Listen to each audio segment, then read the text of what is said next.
তার সামনে 2026 নির্বাচন। হ্যাঁ, যেভাবে আমরা তৃণমূলের দুর্নীতি দেখে আসছি রাজ্য থেকে গ্রাম পর্যন্ত, 2026 নির্বাচনে আপনাদের চিন্তা ভাবনা কি?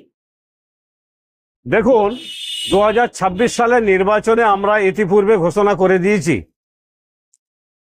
যে আমরা আমাদের ইন্ডিয়ান সেকুলার ফ্রন্টের একটা বিধায়ক আমরা বাসন্তী থেকে দলের উপহার দেব।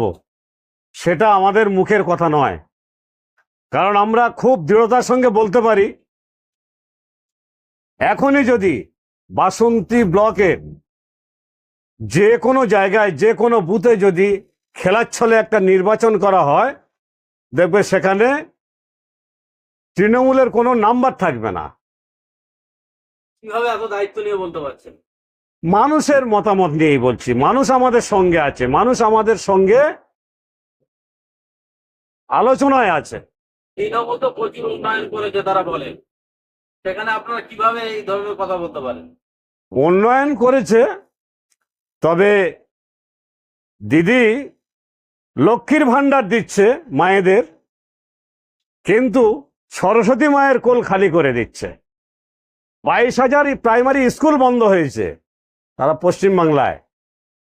আজকের এই যে মধ্যশিক্ষা পর্ষদে 26,000 শিক্ষক বাতিল হলো, দেখা গেছে যে একজন শিক্ষক 70,000 টাকা স্যালারি পায়, মাইনে পায় সে, অথচ সে 11-এর ছাত্রদের ক্লাস নেয়, সে নিজে 11 বানান লিখতে পারে না। এটাই তো দেখছে মানুষ। তো মানুষ যে 14 বছর হয়ে গেল তৃণমূল এসে দিদি কি প্রতিশ্রুতি দিয়েছিল আর কি করছে, বিশেষ করে মুসলিম ভাইয়েরা, তাদের তো রক্ষা করব বলে তারা তো ঢেলে দিদিকে ভোট দিয়েছিল এবং ক্ষমতায় রেখে দিয়েছে, টিকিয়ে রেখেছে। কিন্তু আজকের যে মুসলিম ভাইয়েরা সর্বত্র যে আক্রান্ত হচ্ছে, অপমানিত হচ্ছে, অপদস্থ হচ্ছে, খুন হচ্ছে, মার্ডার হচ্ছে, দিদি কিন্তু একটু বাক্য খরচ করে না। যেহেতু উনি পুলিশ মন্ত্রী, উনি মুখ্যমন্ত্রী, বাস্তবে কোনো পদক্ষেপ নিচ্ছে না।